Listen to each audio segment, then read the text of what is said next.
Often, after movies are released or a comic universe is rebooted, people complain that their childhood is ruined. And that Batman is wrong now, and that that's not the Joker to me, or maybe that's not my Captain America. You might be right, but I don't think you can ruin my childhood by telling me a new story about old characters. And I owe it to one man, Sir Thomas Malory. I'm literary scholar and comic fan Dan Upton, and this is the Doomcast. Sir Thomas Malory wrote, collected, and printed in English for the first time The Legend of King Arthur. Only it's not the first time the legend had been told or written down. Versions go back to the 9th century, from England to France and other parts of Europe, even Germany. Every new telling added characters, events, and new parts to the legend.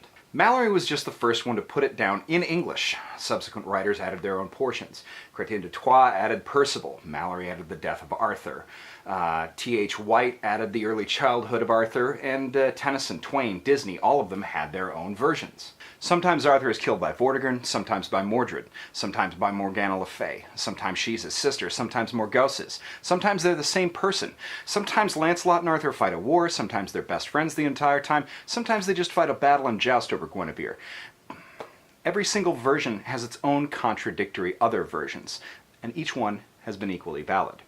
Every mythology has this. There's a half-dozen different versions of the labors of Hercules, and there's not always 12 of them. There's contradictory creation and apocalypse stories in Hindu and Buddhist myth cosmologies, opposing tellings of the history of Judaism and Islam, multiple tellings of the death and rebirth of the Norse gods. With a new century of crime and injustice, high technology, violence, and social and political upheaval, we've elevated a new mythology, with new gods and new knights, and new monsters to be slain.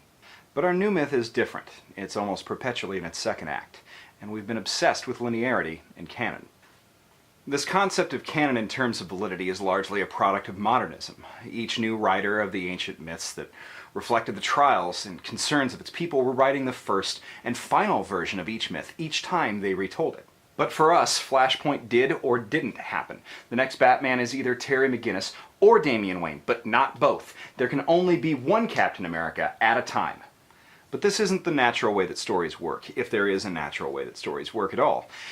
This hasn't been the way that competing universes of comic characters have worked. While we've been obsessed with canon, our stories have left them in the dust.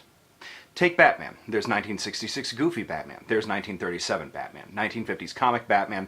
Gritty 80s Dark Knight Returns Batman. Grant Morrison Batman. Alan Moore Batman. 1970s Batman. Insane-ass all-star Frank Miller Batman. Super Friends Batman. Tim Burton Batman. Chris Nolan Batman. Joel Schumacher Batman. Brave and the Bold Batman. Lego Batman. Neil Adams Batman. Denny O'Neil Batman. Kevin Conroy and Batman the Animated Series Batman. Then there's Batman Turkey, which is a place, in fact. But they all have very different origins and are slightly different, but the thing is that they're all still equally valid, and no one disputes that. Even in Norse myth, the same stuff went down. Thor is variably portrayed as a berserker, a warrior, an impulsive, vengeful god, a jovial, clever lover of drink, a prankster, and then the tone changes frequently, from history to humor to didactic theology. But it was still all Thor. Our new pantheons, as Kirby recognized them in the mid-1960s, are really no different. Our needs are no different than they were thousands of years ago. Gods of war, sun, harvest, fire, thunder, and time were replaced with gods of justice, crime, speed, technology, anger, humor, violence, fear, diversity, love, power, science, will, and yeah, still fire, thunder, time, and war. The point is this: mythology is fluid. There's no wrong version of a character. In fact, to stay alive, real, and relevant, they have to change. That doesn't mean that they can't be a bad version of a character, because, yeah, some stuff sucks hard. I'm looking at you, Joel Schumacher.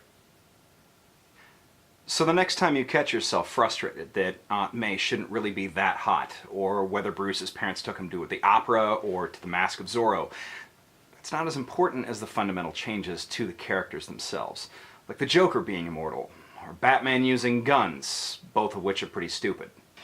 What characters do and don't do isn't as important as what characters are and what they represent. Whether Batman kills the Joker or the Joker finally kills him, whoever succeeds isn't as essential as what Batman represents, what the Joker represents, and what they actually are. Thanks, everybody.